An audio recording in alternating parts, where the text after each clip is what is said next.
Objections को छीलते नहीं है। उसने बोल दिया मैं सोच करके बताता हूं, ये एक ऑब्जेक्शन है कि नहीं है? बट क्या ये रियल ऑब्जेक्शन है, ये कैसे पता चलेगा? क्या पता वो झूठ बोल रहा है, क्या पता उसको पसंद ही ना आया हो, वो ऐसे ही बोल रहा है सोच करके बताता हूं, या क्या पता कि उसके पास पैसा नहीं हो, बजट नहीं हो। तो हमें ओनियन को पील करना पड़ेगा। हमें सिर्फ उसे ऐसे ही नहीं जाने देना होगा ये सुन करके कि उसे और समय चाहिए, कि ठीक है आप समय ले लीजिए। हमें जानना पड़ेगा कि क्यों समय चाहिए, जिससे कि हमें उससे और सवाल पूछने पड़ेंगे ताकि हमको समझ में आ पाए कि what is his real objection. Because जब तक प्रॉब्लम का रूट कॉज हमें नहीं मिलेगा, जो हमने पहले सीखा, हम प्रॉब्लम का सॉल्यूशन नहीं कर सकते। वैसे ही जब तक हमें रियल ऑब्जेक्शन नहीं पता चलेगा कहीं का, हम उसका ऑब्जेक्शन हैंडल नहीं कर सकते, जाहिर सी बात है। Next please. तो ऑब्जेक्शन हैंडलिंग प्रॉपर प्लानिंग के साथ होनी चाहिए। आप जब किसी क्लाइंट से डील कर रहे हैं तो उसका ऑब्जेक्शन जो है वो थोड़ी बात करने के बाद ही आएगा, इनिशियली ऑब्जेक्शन नहीं आएगा। जब तक आप प्रोजेक्ट दिखाओगे या फिर प्रोजेक्ट के बारे में बताओगे तब उसको ऑब्जेक्शन आएगा, प्रोजेक्ट के रिगार्डिंग या फिर किसी भी चीज के रिगार्डिंग। तो आपके पास प्रॉपर उसके पास जितना भी टाइम मिला है आप प्लान कर लीजिए और आप प्रिपेयर कर लीजिए कि इसको क्या ऑब्जेक्शन आ सकता है, या वो हल्के में 2-3 बार पहले आपको सिग्नल दे चुका होगा, अरे वो लोकेशन में ये दिक्कत है। तो ताकि आपको उस तरीके से प्लान करना है कि मैं इसके ऑब्जेक्शन को कैसा डील करूंगा। आप ऑन द स्पॉट ब्लैंक नहीं हो जाएंगे उसके सामने जब वो ऑब्जेक्शन लेकर के आएगा तो, ठीक है। नेक्स्ट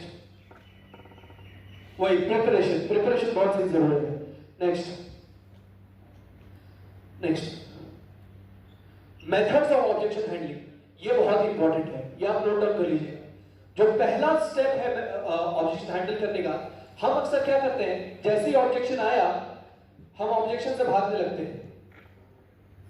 बजट बहुत, प्राइस बहुत ही ज्यादा है, सर कहां ज्यादा है, हम उसके ऑब्जेक्शन को नकार देते हैं कि ऐसा कुछ नहीं है।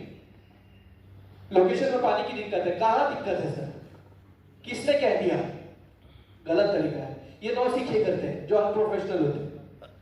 जो प्रोफेशनल, जो ट्रेंड मास्टर्स होते हैं वो हमेशा अपने क्लाइंट के ऑब्जेक्शंस को एक्नॉलेज करते हैं।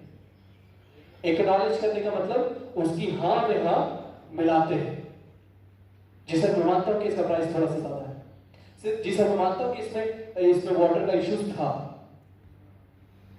मैं मानता हूं, इससे उसे ये लगता है कि ये मुझे कुछ बेचना नहीं चाह रहा, ये मेरे हां में हां मिला करके मैं जो जताना चाह रहा हूं वो ये मान रहा है।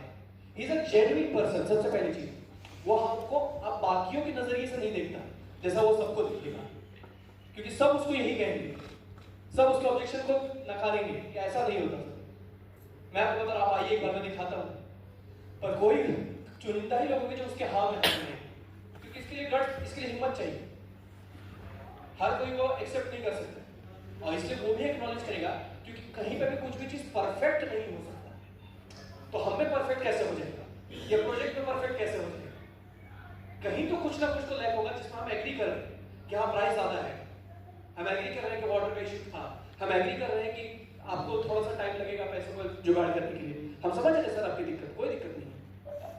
जब आप उसके हाँ में हाँ मिलाने लग जाएंगे ना, वहां पे एक कनेक्ट होने लग जाएगा, और कनेक्ट ही बनाना है हमें, जैसा हमने जाना है, ताकि वो आज खरीदे चाहे 10 साल बाद खरीदे तो हम ही से खरीदे, वरना कभी ना खरीदे।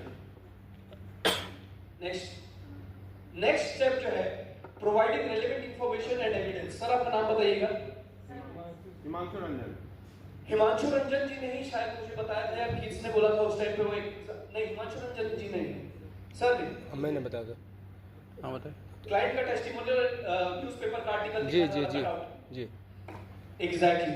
पानी जमा है या फिर जो भी है, प्राइस ऑब्जेक्शन है, तो प्राइस ऑब्जेक्शन को हम कैसे डील करेंगे?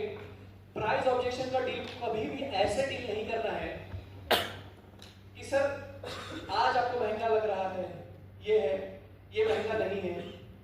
उसके रिटर्न में वैल्यू दीजिए उसको कि क्यों महंगा है, क्योंकि कभी भी कोई भी चीज किसी भी इंसान को महंगी या सस्ती नहीं लगती, ये बात जान लीजिए।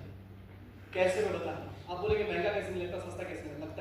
अब मैं आपको बता रहा हूं, अगर मैं 20,000 रुपए में एक बुलेट बेचूं तो लाइन लग जाएगी कि नहीं लगेगी? यस और नो?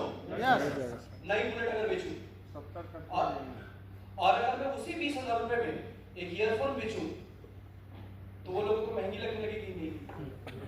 क्यों?